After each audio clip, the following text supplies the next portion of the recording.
Hi everyone, Lisa Gornall here, spiritual medium, healer, and coach. And if you haven't checked out my 3-part video series that I did earlier this week and you would like it, let me know and I can send you the links. This video today is based upon some questions that were asked in that first one that I did that was on the inner mindset. So always feel free to ask me questions and I'll be happy to do a live.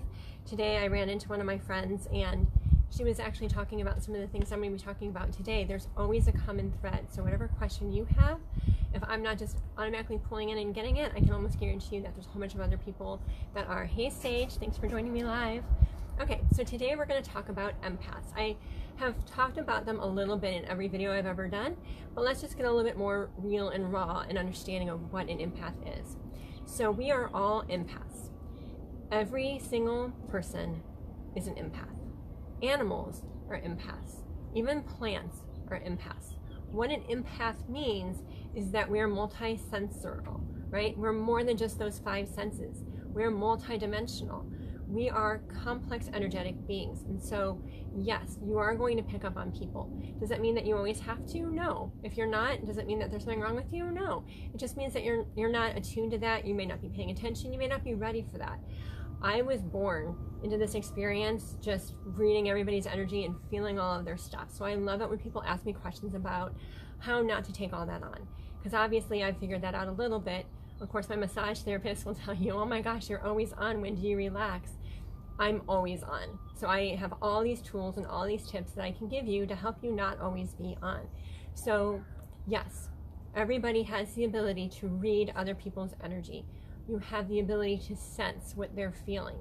It's a different type of like reading, kind of, I guess that's the best way to say it. It's like you're able to read their energy. Some people can read it through looking at somebody, some people might sense it, some people might feel it. We're all going to experience it in different ways, but we all have that ability to sense other people's energy, right? Now, just because you sense it doesn't mean that you have to take it on. Could you imagine if I took on everybody's energy? Like, I'm going to go to the grocery store when I am done doing this live. Could you imagine if I picked up everybody's energy in that store? Now, that doesn't mean that I'm not going to sense them as I'm walking around. I absolutely am.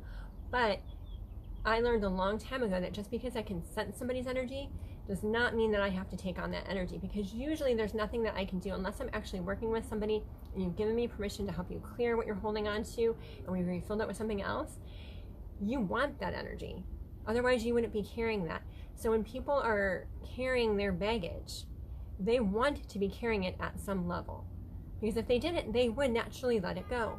But they're not. They're holding on to it. So as an empath, when you're picking up on other people's stuff and you're holding it and you're putting it on, a lot of times in that moment, you are doubling the energy. You're reading theirs, you're absorbing it, and you're picking it up. Sometimes you might even try to take it on. But here's what happens. That person gets away from you and they're like, where's all my stuff? And they put it back on. I know, this was my childhood, so I know that this is how it is. So you want to make sure that even if you are reading other people's energy around you, that you're not taking it on. Especially family, especially your children, right? If you have kids, it's important to let them have their own space. Now, don't get me wrong, I'm always into my kids' energy, like my family. I have a grip on what's going on in my family, but I let them have their own experience, right? I know I went to nursing school, but I am the first person to not touch their wounds. I'm going to tell my husband what to do to fix it, because I will feel that in my chest. If I have to do it, if he's not around, I will push through it and I will do it. But for the most part, when we're picking up on other people's stuff, we're not helping them. So if that helps you, it helped me to remember that just because I can see or sense this doesn't mean that I need to do anything with it. And maybe that's what you can ask your intuition or your guidance too. And you can say, is there something that I need to do with this information? Or am I just experiencing and knowing this just to experience and know it? Because if you're just experiencing it to experience and know it, you're not helping anybody. So that's a waste of your energy. So check in and see, is there something that I need to do with this energy that I'm reading? Almost always the answer is going to be no. Once in a while, you'll get a yes, right? Maybe you're in a grocery store, maybe you're walking down the street and somebody needs help, or you'll see something, and maybe you'll smile and you'll do something in that way that will help them. But for the most part, right now, as empaths, it's just kind of becoming aware of it and not taking on all that energy unnecessarily. So in order not to take on that energy, what you want to do is when you feel yourself picking up on something, I want you to ask, is this mine? And again, the answer is going to be no, and you're going to say, okay, great. So I'm not going to hold on to this energy. I am going to let it go. right? Because it's not yours. So why are you picking it up?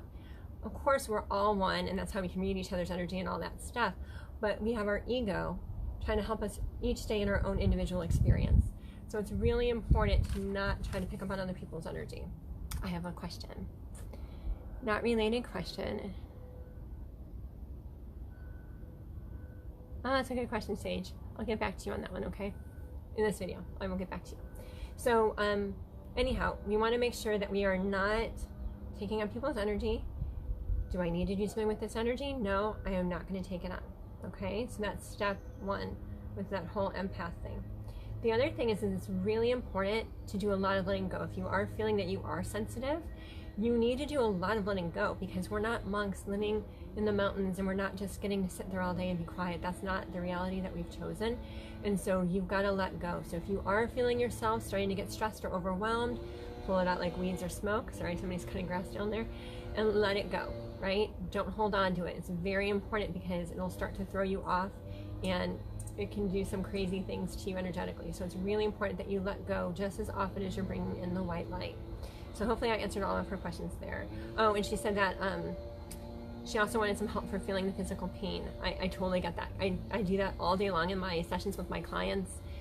When I'm feeling the physical pain, that's my way with the work that I do for me to know that there's energy still in a space and we have to clear it out and we have to let it go. If you're not doing that for work, then you need to ask again, why am I getting this? What am I supposed to do with this? Is there anything I need to do with this? And if not, you got to pull out of their energy and let them be. Just because I can read people's energy does not mean that I have the authority or the permission to go in and get in everybody's energy. Does that make sense? People don't want that. For the longest time, when people didn't understand what I did, they would be afraid of me. And I'd be like, I mean, I read your energy. You know, I can read your energy just reading your name on a piece of paper. Like, I don't need to meet you in person. I don't need to see you to read your energy. And so it's really important that you're just not picking up on all that stuff. You're just saying, do I need to do anything with this? Do I need to know anything? And see how I even close my eyes as I do it? No, thank you. And you move on. Okay, so the other area that we're going to talk about today is anxiety and panic attacks. So whenever you're starting to feel overwhelmed, it's always going to be in that chest area. And the energy work that you're going to do is going to be letting go. So you're going to stand outside in the sun. You're going to stand underneath a light in your house. You're going to do something because you've really got to get your mind to focus. Obviously, the goal is to become aware of this before you get to that point, right? You can start to feel it coming on. It's not like it's just all of a sudden usually there. Usually it's a slow build, right? It's a slow build to get to that point. So as soon as you start recognizing the symptoms, you want to do something to shift that. I get low blood sugar if I don't eat a lot of protein, and so I recognize the symptoms so that way I don't pass out, right? It's the same idea. I don't really get low blood sugar anymore, but that was a long time ago.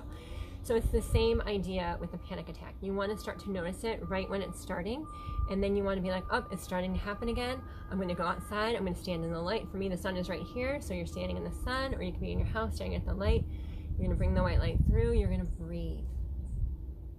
And then you're going to let go of whatever that stress is, whatever is bugging you. And if you're feeling like you've just been picking up on a lot of people's energies and you're in all that space, then absolutely that's all going to be in there and you've got to let it go.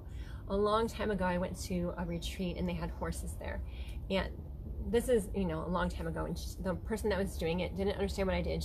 I don't think believed in what I did, and that's totally fine. But there was all these horses there that had been rescued.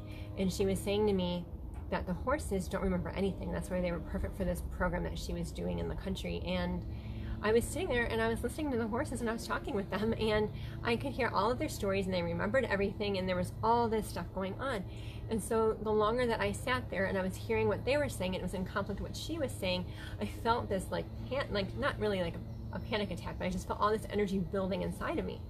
So for some reason at this point in the process, she was walking by and taking everybody's blood pressure to see how everybody was nice and calm, and everybody was fine. But when she got to me, I was like 200, and she was like, oh my gosh, you can like stroke out. And I'm like, I'm not gonna stroke out, I'm totally fine. And she's like, your blood pressure is so high, you could have a stroke.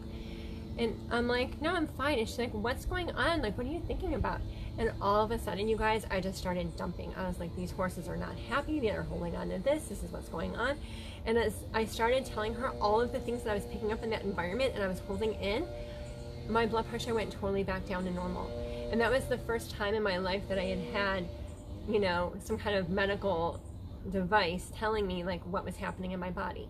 So when you're having a panic attack, when you're holding on to all those things, your body is responding to all that energy that you're holding in, just like my body was responding to all that energy that I was holding on to for the horses. So you've got to do letting go every day. So if you are having panic attacks, and again, I'm not a doctor, this is just an energy standpoint, you have got to do letting go every day. You've got to figure out what your triggers are. If your triggers keep triggering you, what can you do to create an environment where you're not having those triggers? Do not keep picking up on all the energy of everybody around you, because as I just said in the first part of this video, that's not helping you and it's not helping them. So you really want to make sure that you're not picking up on that, right? And then you want to just do the energy work. You want to stand in the light, you want to let go of whatever's overwhelming you, and you want to breathe. And you want to be grateful for something in this moment. It's a lot of overcoming all of that physical stuff with bringing you into this present moment, calming you, balancing you, and realigning your energy. That's what you want to do in that moment. So we'll do a practice, and then I'm going to answer Sage's question. Okay, so go ahead and bring the white light in from the top of your head and let it flow gently through your body, all the way down to your feet and into the earth.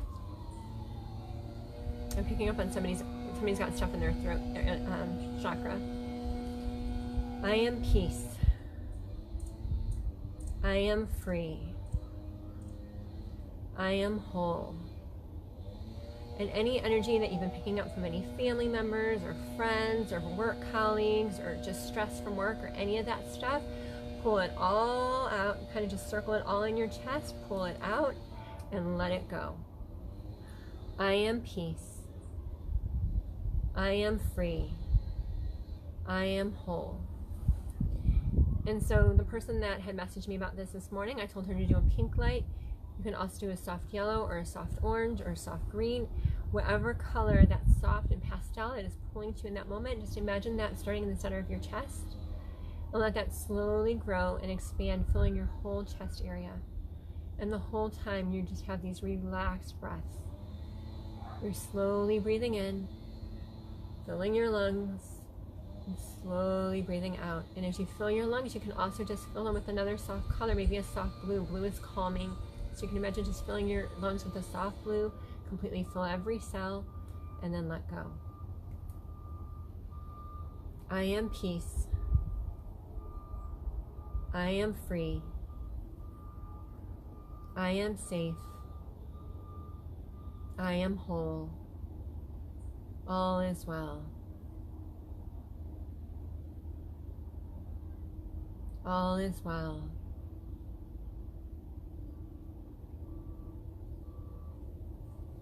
All is well. And honestly, you can just keep saying that, all is well. You can also take a moment and be grateful for something that you're grateful for and feel that through your whole body. And maybe in this moment, you're just grateful for the light. Or maybe you're grateful that you're able to take a deep breath. Or maybe you're grateful that you're sitting down. Maybe you're grateful that your body is starting to calm down. Whatever it may be, it has to be something that you're truly grateful for. And you want to feel it through your whole body, down to your feet and into the earth. All is well. And then go ahead and bring the white light through again from the top of your head. Let it flow gently through your body, down to your feet, and into the earth. All is well. And then go ahead and open your eyes when you're ready.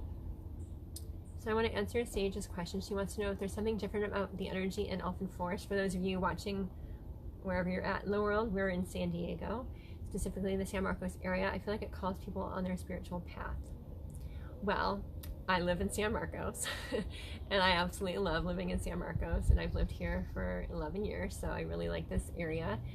I think that as a whole species, we are being called to step up and evolve now.